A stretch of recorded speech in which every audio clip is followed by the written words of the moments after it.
Although gender studies is an area beyond my level of expertise, it's interesting to consider the construct of masculinity as it relates to bodybuilding, and particularly the central character of Arnold Schwarzenegger in the film Pumping Iron.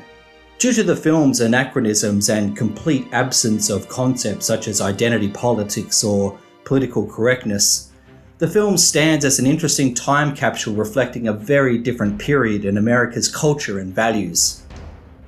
The characters and events of Pumping Iron didn't arise out of a vacuum, but were influenced by coalescing economic, social, and political forces affecting society together, with a lineage of various fitness industry epochs and influential figures. Before Pumping Iron, early bodybuilding was part of the wave of physical culture emerging from Europe, which emphasized developing a holistic archetype of the ideal man. This conceptualization involved the integration of mind, body, and spirit, blending physical form with athletic function. It was a celebration of health, mental strength, and muscular performance. The early evolution of physical culture owed much to the humanistic ideals espoused by the ancient Greeks, and borrowed from their understanding of the role of a developed human body, which contributes to virtuous living and positive traits of masculinity. The hylomorphic ancient Greeks viewed the body as being connected to the mind, soul, and character of the whole person. A virtuous life could be achieved by improving one's body, known as ascesis, but only if done in moderation, sophrosony, with the goal of combining physical, intellectual, and moral excellence, kalokogathia. The development of the body was vital to one's identity, but focused on balance, intellect, personality, and a body's overall capacity for action. The concept of mede nagan, or nothing in excess, was considered so important that it served as a motto for Greek culture and was inscribed on the temple of Apollo at Delphi. The Greek concept of masculinity, or andreia, was intertwined with ascesis, the bodily development, and tied to the virtues of courage, endurance, and strength of will applied to both sports and the battlefield. The combination of these principles contributed to every Greek's pursuit of arete, or personal excellence, which gave their lives meaning, direction, and fulfillment not only for the individual, but for the betterment of their society as a whole. The ancient Greek concept of masculinity and their open admiration for the perfectly developed male body was idealized through their artistic expression of naked gods, warriors, and mortals.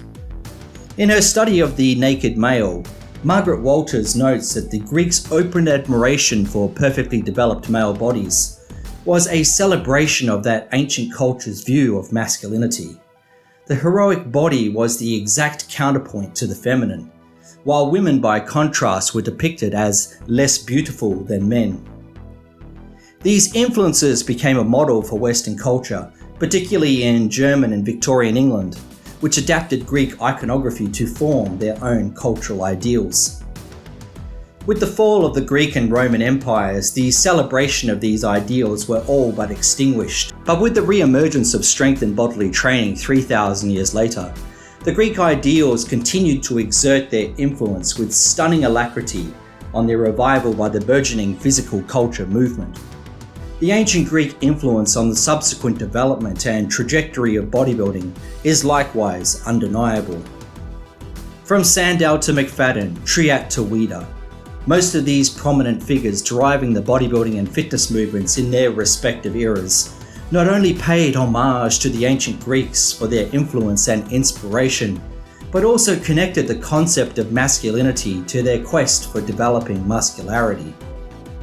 It's a fascinating topic, and if you want to see an in-depth video analysing the evolution of bodybuilding through the ages, be sure to drop a message in the comments below.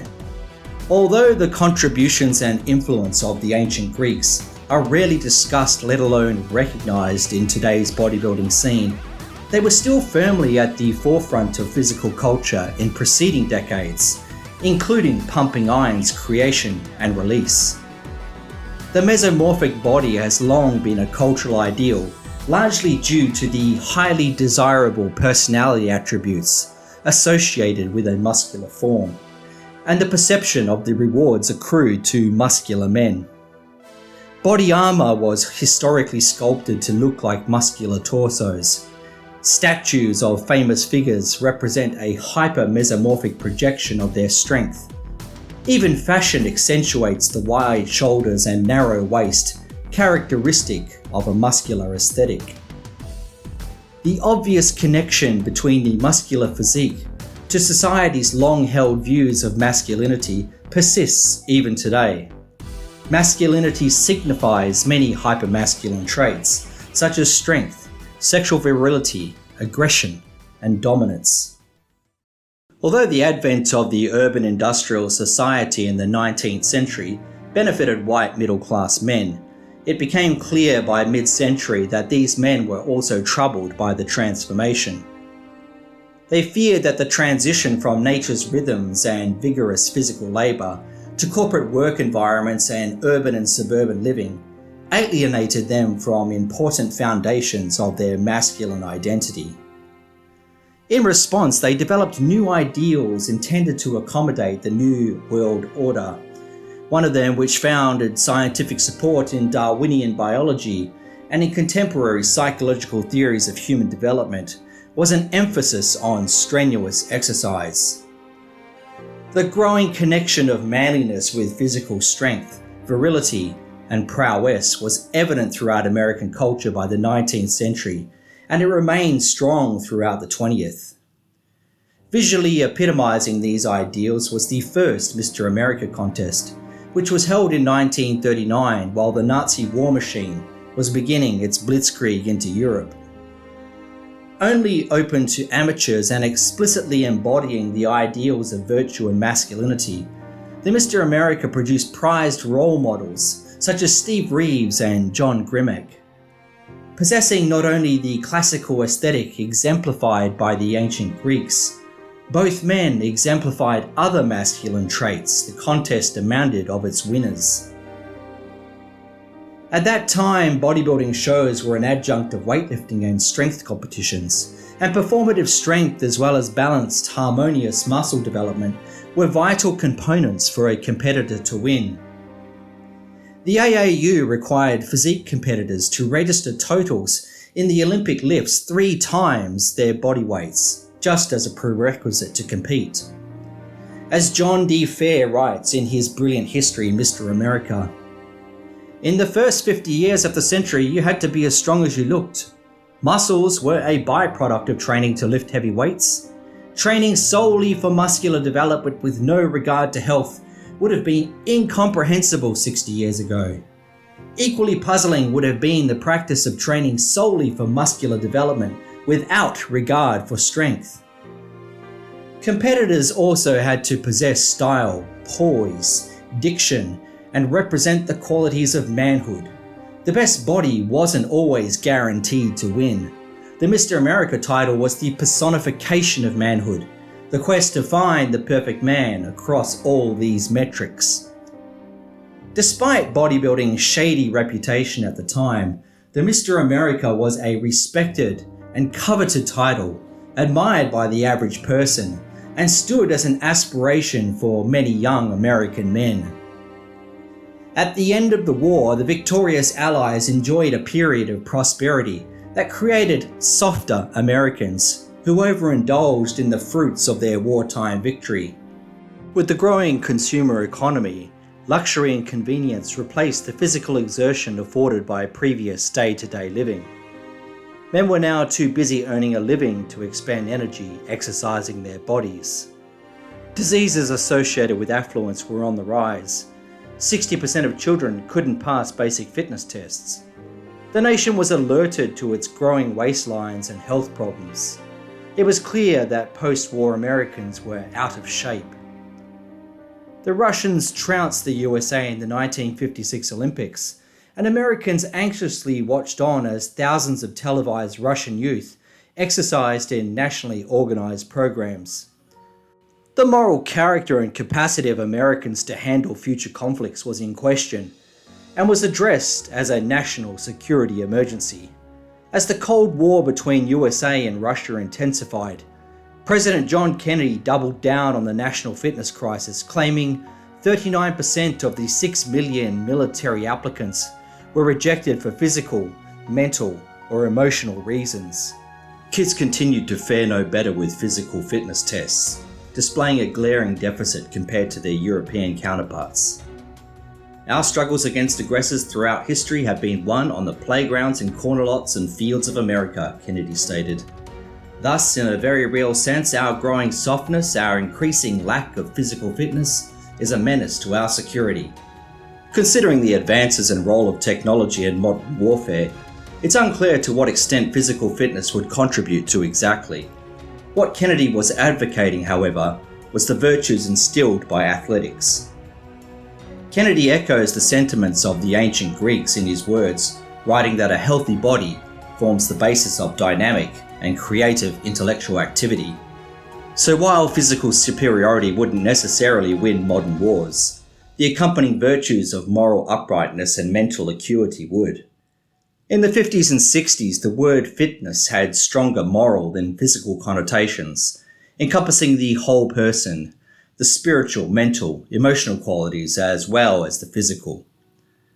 Yet there was an ambiguity among the general public about what constituted fitness and what exactly counted as exercise.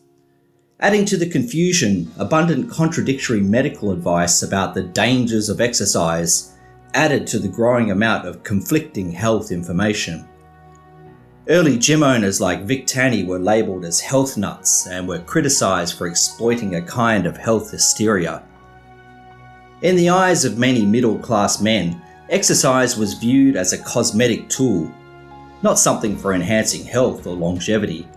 It fell under the purview of women's duties along with food preparation and family health. Men would only exercise if directed to by their wives. Men were entitled to want to appear strong, but to be caught preening their physiques was something feminine and unmasculine. For middle-class, white-collar men, true masculinity was demonstrated through marriage, fatherhood, and gainful employment.